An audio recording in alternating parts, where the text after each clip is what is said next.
What is up, Hawk fans? Let's talk about the Iowa Hawkeyes 80-79 victory over the Northwestern Wildcats at home. This was a very important game. Dating back, I would say a couple of weeks ago, I said Iowa really could only lose one game for the upcoming, there was... it was after the Washington State game. Rider, Utah State, USC Upstate. I think I said Iowa needed to go 1, 2, 3, 4, 5, 5 and 6.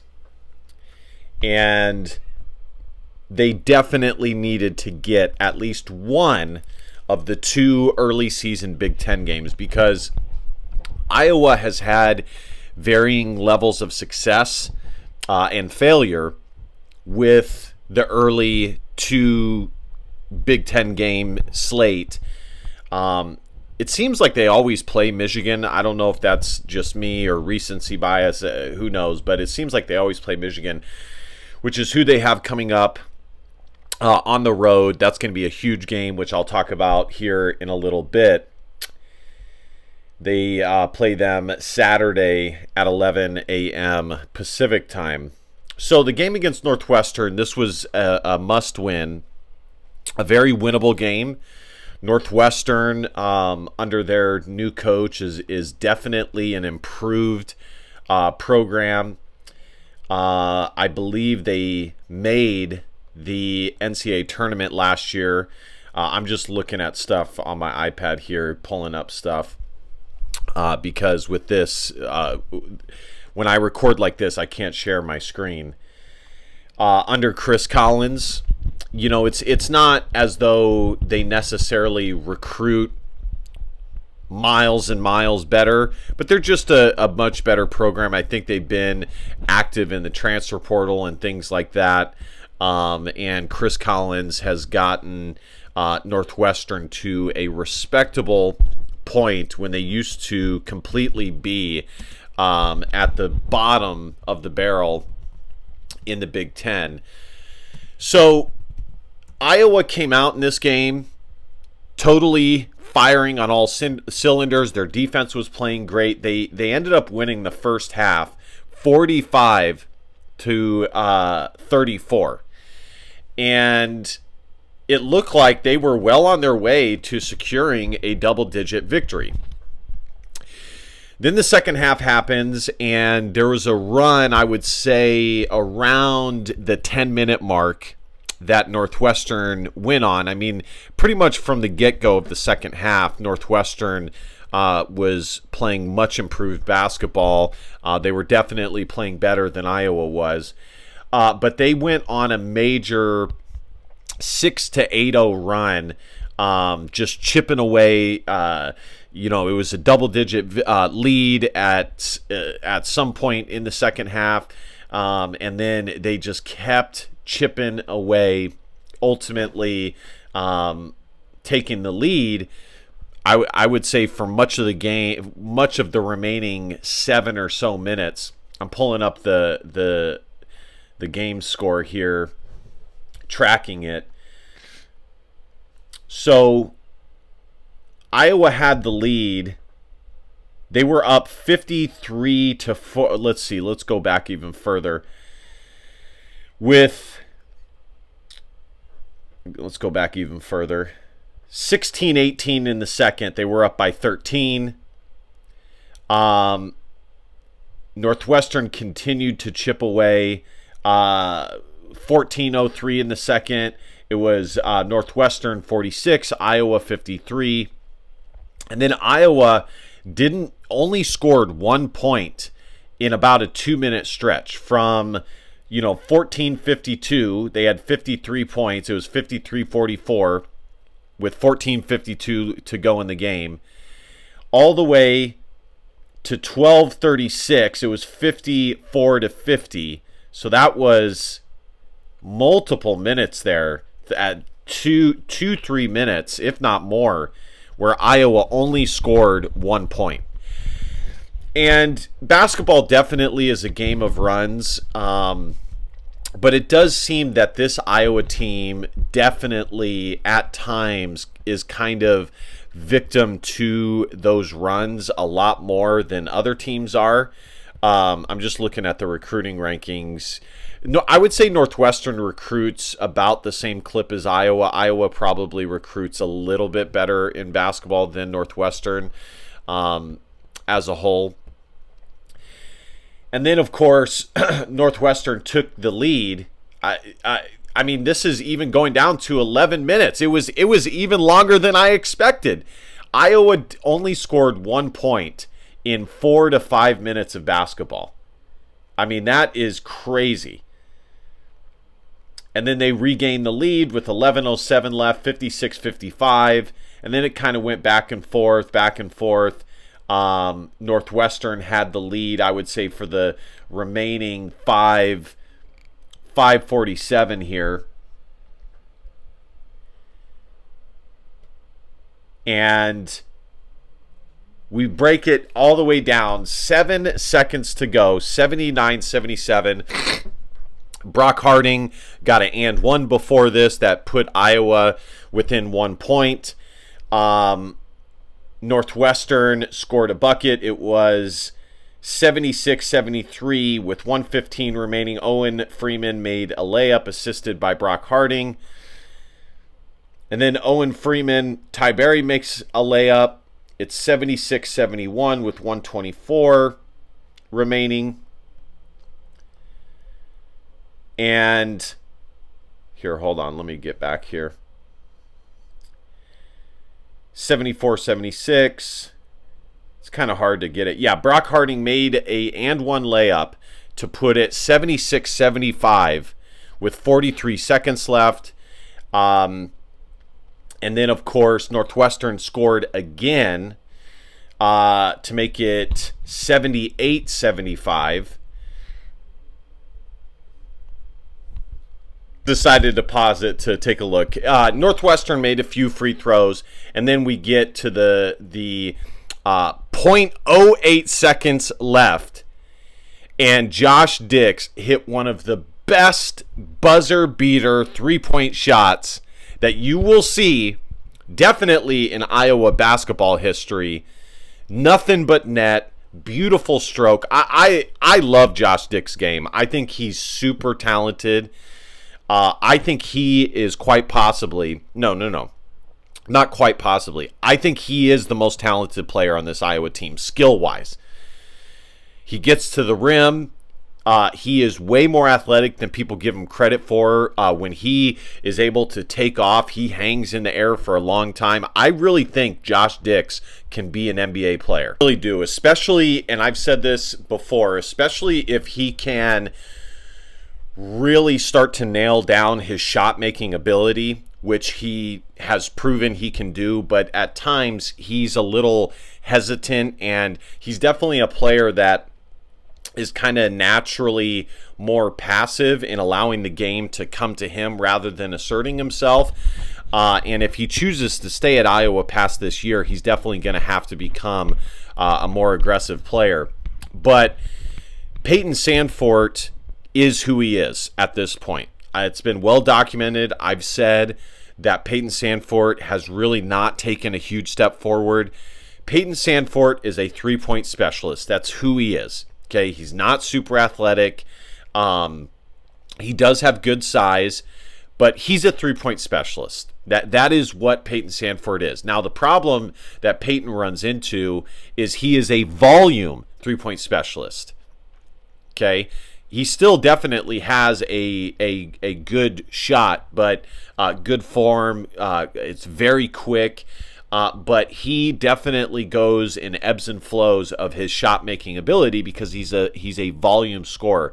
And I said in the offseason that if Peyton Sandfort wanted to take a big step forward and really improve his draft stock, he was going to have to, number one, get slightly more athletic, and number two, he needed to improve in his ability to score outside of making three-point shots and become a more well-rounded scorer. either by getting to the free throw line, being a good pick and pop guy, mid-range guy, developing a post game, which he does kind of have, but developing it more. And at times we've seen that this year, but just not consistent enough for me to say that he is this drastically improved player from last year. I think he's basically the same player. And so in the preseason, and I think this is held to be true, Iowa is only going to be as good as Owen Freeman and Josh Dix are able to make this team. And I have been pleasantly surprised by Brock Harding's step forward.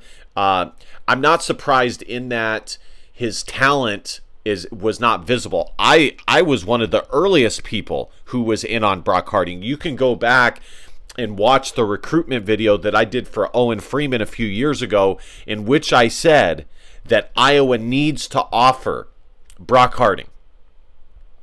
I can't remember how I came across Brock Harding. It could have been that Owen Freeman mentioned something about him, or I saw some highlights that were posted of him or something, and I said, Iowa's got to offer this kid. And so I'm not surprised from that standpoint, but it's just surprising from the standpoint of so often we talk about this untapped potential, and we have to see it, though. At the end of the day, that's what matters the most, is actually seeing it in action. And he's one of those guys that we definitely have seen it in action. He's improved steadily in his scoring ability. I love his ability to create, get in the lane. He's very quick. He's a very explosive player. And I actually think, depending on how he develops, he actually can be a pro prospect as well. And then, of course, he had 8 assists last night, 33 minutes, 8 assists, 1 rebound, 12 points, which is really solid. So he has improved. But this Iowa team, the upside of this team is going to be purely dependent upon Owen Freeman and Josh Dix. And so far, the early signs have been mostly good, especially for Owen Freeman. Josh Dix has been dealing with some injury issues, but he has, for the most part, been the player that I expected him to be.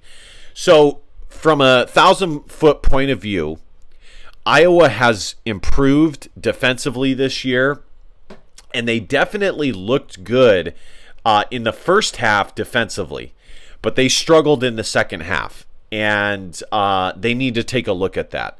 I think they were still playing hard defensively. Part of the problem that Iowa has dealt with defensively has been rebounding. When you are a team that does not consistently win the rebounding battle, it does put added pressure on your defense to get even more stops. But looking at KenPom here, even after the win, Iowa actually dropped a few spots back. They were like 43rd, and now they're 50th in KenPom. They moved up a few spots in offensive efficiency. They're now 38th, and they dropped from, I think they were like 50th. It was like one of their best defensive efficiency ratings at this stage in the season that we've seen in several years for Iowa. They have dropped back to 78th. I said they need to be top 75. That is the goal, at minimum top 80 in defensive efficiency. But unless their offense gets back to top 20 range, they need to be a top 75 defensive efficiency team to really compete in the Big Ten. But the biggest thing for me this year is the free throws and the rebounding. That has been Iowa's crutch this year. Looking at the team stats, Iowa shot 54.5% field goal percentage compared to Northwestern's 48.3%. Which is not bad. It's pretty good that Iowa held Northwestern under 50%, but I think your goal should be to hold a team below 46% minimum. Iowa shot 39% from three-point range. Northwestern shot 38. Free throws. Iowa at home shot 57.9%, and they were 11 of 19 from the charity stripe. That's just not good enough, guys. At the Division I level, especially Big Ten, especially with the team that Iowa has, the makeup that they have, although they are more athletic than they've been in years past, it still is not Iowa's repertoire or their main skill set to be the most athletic team or one of the most athletic teams in the country. They're more athletic, but they're still not, that's not their forte. They are a skilled team. They need to hit their free throws. They need to capitalize by making their free throws. So I just pulled it up. They are currently shooting 66.9% from the free throw stripe so far this year. It's not good enough. As a team, you should shoot, especially if you're a Big Ten team, especially if you're a team like Iowa, you should shoot minimum 68 to 70% as a team. Owen Freeman is at 56%. I think given his shooting form and things like that, his goal should be at least 60%. Josh Dix is 100%. Brock Harding is 50%. That's not good enough as a point guard. You need to be able to knock down free throws. Drew Thelwell, 56%. Seydou Traore, who Iowa was without, and they definitely could have used him last night, is 54.5%. But he should be good against Michigan. He suffered a ankle sprain. Cooper Koch, 50%, and he's a great shooter. Why he's shooting 50% is beyond me. So, but beyond that, the biggest thing that I am concerned about is the rebounding. Iowa lost the rebounding battle 36-26. They were out-rebounded by 10 rebounds. Northwestern had 11 offensive rebounds compared to Iowa's 5. Iowa allowing 11 offensive rebounds is unacceptable. Defensive rebounds 25-21.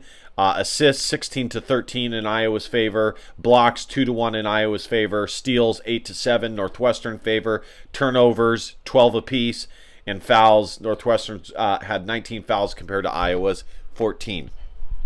So, that's a positive. Iowa definitely finds a way to draw fouls. Usually when you're at home, you get more foul calls. That's just the way it is as an official.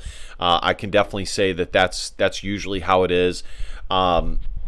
So other than that, let's look at the individual performances. Peyton Sandfort had 20 points, 7 rebounds, 4 assists. Owen Freeman, 16 points, 3 rebounds, 2 assists. Him only having 3 rebounds is not acceptable. He needs to minimum have 5 rebounds every game. Lajai Dembele, 16 minutes, 1 rebound, 0 assists, 0 points. That's a problem. And I'm not sure I understand it because I really like Lajai Dembele's game. I really do. I think he has an excellent frame. He's 6'9". He's very thick. He's shown an ability to step out and knock down three-point shots. I don't know if it's a confidence thing, and I fully understand that in basketball there's only so many shots to go around. My problem is not the scoring. My problem is the fact that he didn't contribute anywhere else. He is Iowa's power forward. He needs to rebound. And thus far this year, he really hasn't done it. He's averaging 4.3 points per game in 19 minutes, and he's averaging 3.9 rebounds a game, which is barely more than Josh Dix, who is 6'3" or 6'4". Okay, Peyton Sandfort is averaging more rebounds than him. So he needs to get that up. As Iowa's power forward, he needs to be having at least 5 boards a game, minimum. The problem is I don't know who Iowa puts in there. Evan Bronze is very athletic, and he can give spot duty here and there, but Evan Bronze realistically is the reserve for Owen Freeman, not necessarily a guy to split a ton of minutes with Lajai Dembele. He's a guy to give Owen Freeman a breather and keep him out of foul trouble. Maybe Riley Mulvey, you can consider trying to have him be the guy that is the reliever of Owen Freeman, and Evan Bronze splits more minutes with Lajai Dembele. It's just Evan Bronze is extremely limited offensively, although he did have 2 points, 2 more points than Lajai Dembele. Price Sanford has started in the past, but he's very small, but then again, in 18 minutes, he still did have 3 rebounds. I just think if he starts, Iowa can be out-physicaled and manhandled a little bit, because if you have Price and Payton as your forwards, you are, even though they're not terribly short, you're still a bit undersized because they're both pretty much small forward shooting guards. So I don't, maybe Seydou Traore, I think would probably be the most reasonable guy to put in there at 6'7". So we'll see how that develops. That's something to keep an eye on, but I do think, unfortunately, Iowa is a bit limited. Maybe Chris Tadjow. I just don't, based on some of the early signs, and I knew this when Iowa landed him, On3 was extremely high on him. They almost had him ranked as a 5-star prospect, but he is a developmental prospect nonetheless. And in the limited time that I've seen, he is a developmental prospect. He's got some things that he's got to work through. So I think he will be a legitimate threat to get playing time next year, but not quite this year. The problem is Iowa doesn't have like any legitimate power forward options, like pure power forward options outside of Lajai Dembele. They really only have like small forwards. Cooper Coach, small forward, aka Cooper Koch. Seydou Traore, small forward. Price Sanford, small forward. They're not, especially for the Big Ten, they're not prototypical power forwards. But then again, in this day and age with positionless basketball, you might be able to get away with it. So anyways, guys, let's wrap this video up here. It was still a good win. Thank goodness Iowa pulled it out. I could not believe that Iowa was about to drop this game in classic Iowa basketball style. But thank God they found a way to win that game. I think it's a good sign that they found a way to win that game, even though it's a bad sign that they even allowed Northwestern to get back in the game. This is a quad 2 victory, and Iowa sits at 53rd in the net rankings. Bart Torvik currently has them as one of the last 4 to make it into the NCAA tournament. Let me see if I can get that pulled up here. They have Iowa, and they give Iowa a 26% chance to beat Michigan, by the way.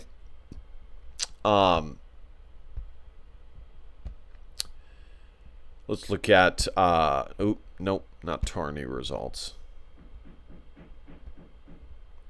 Wow, I can't believe Bart Torvik. You can check out the the tourney results, but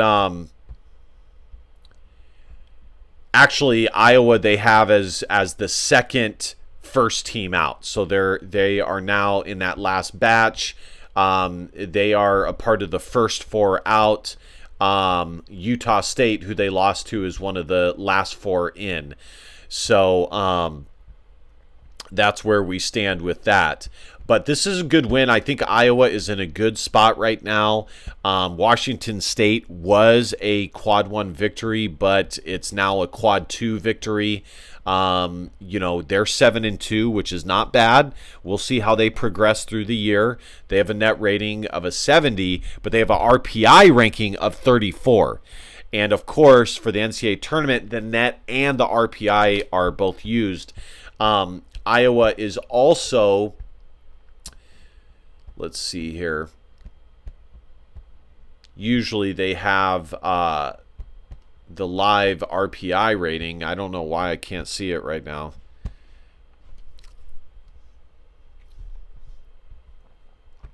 Iowa is 44th in RPI, and they just jumped up 13 spots after defeating Northwestern. Let's see where Northwestern is on the RPI spot here, if I can ever find them. Northwestern is 87th. They're a bit low in the RPI. Isn't it crazy? Illinois is 79th in RPI, and Iowa State is 59th. It just shows that, the rating services can be wildly different.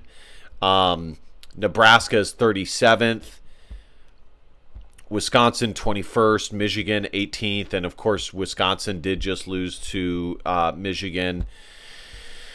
So Iowa 2-0 in quadrant 2, 0-1 in quad 1. Man, I really wish they won that game against Utah State. That was a huge opportunity. Huge opportunity for Iowa to get a quad 1 victory that I think was very winnable, but they just didn't have it. So, and quad 1 is home 1 through 30, neutral 1 through 50, and away 1 through 75 is a quad 1 victory. So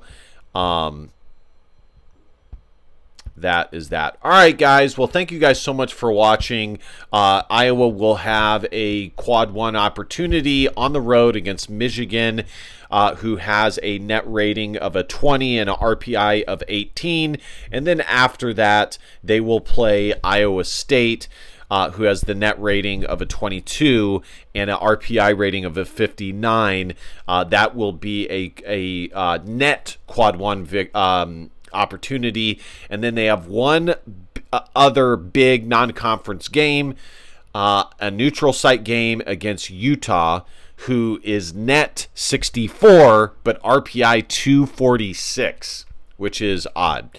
So, all right, guys, thank you guys so much for watching. Be sure to hit that subscribe button. Your boy really is pumping out the content for you guys in recent weeks. Be sure to hit that like, comment. Let me know what you guys think about Iowa basketball. I think a lot of people are kind of on the fence right now. I've discussed in the past about the general apathy that people have for Iowa basketball, and it is understandable. So let me know what you guys think. Do you like what you guys have seen from Iowa basketball, or are you concerned as the season goes on? I'm looking at recent NCAA tournament results. 2023, Iowa was an 8 seed. 2022, they were a 5 seed. 2021, a 2 seed. 2019, a 10 seed.